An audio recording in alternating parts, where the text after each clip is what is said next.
How's it going, everyone? Vandrin here with another episode of Daily Spell, where each day we highlight one spell from 5th edition Dungeons & Dragons, go over the basic information of the spell, discuss my thoughts on its usefulness in certain scenarios, and close things out with a brief narrative description of the spell taking place. Today's spell is Arcane Gate. Arcane Gate is a 6th level conjuration spell with a casting time of 1 action and a range of 500 feet.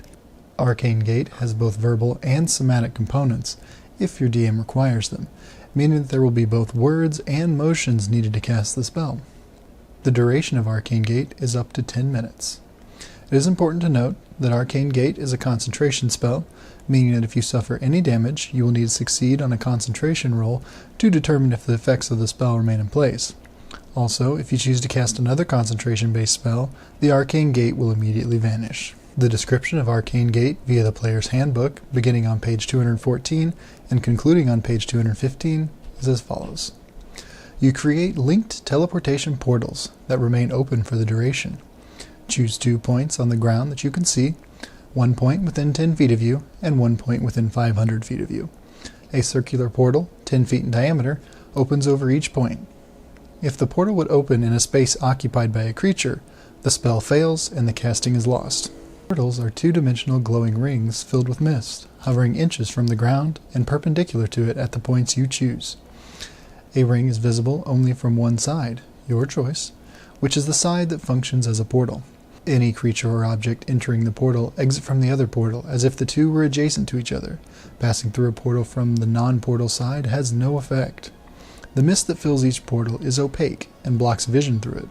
On your turn, you can rotate the rings as a bonus action, so that the active side faces in a different direction. With its somewhat short range, Arcane Gate is limited in its basic uses, but with a little creativity and some teamwork, it can be useful. In its simplest form, Arcane Gate can be used as a rapid escape from a fight where your party is outmatched, being up long enough for everyone to get through and then intentionally dropped once everyone is safely through as you flee with a very solid head start. Another clear and basic use could be to rapidly traverse to a point that would be otherwise inaccessible, such as across a chasm or up to a tower balcony.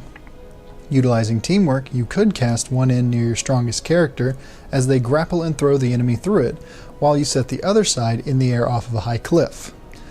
The most creative and possibly humorous use that I could come up with is to set the entry portal on the ground and the exit portal directly above it in the air, pushing in a being that you are interrogating, causing them an excessive amount of fear without dealing any physical harm to them. This would take some finicking and a couple of actions to actually put into place to get them set the right way, but it would definitely be a pretty memorable moment. Stepping forward, you swirl your hands in front of you and speak the words of the spell. A misty portal shimmers into existence, showing the other side of the chasm between you and the entrance of the cave. You hold the spell long enough for each of your companions to pass through, and then you jump through yourself. Thank you for watching. Please comment below what your own thoughts are on Arcane Gate, and feel free to share stories of games you've played and where it's been used. Also, don't forget to hit the thumbs up if you enjoyed this video, and be sure to subscribe so you don't miss our next episode. Come back and join me tomorrow as we discuss yet another Daily Spell.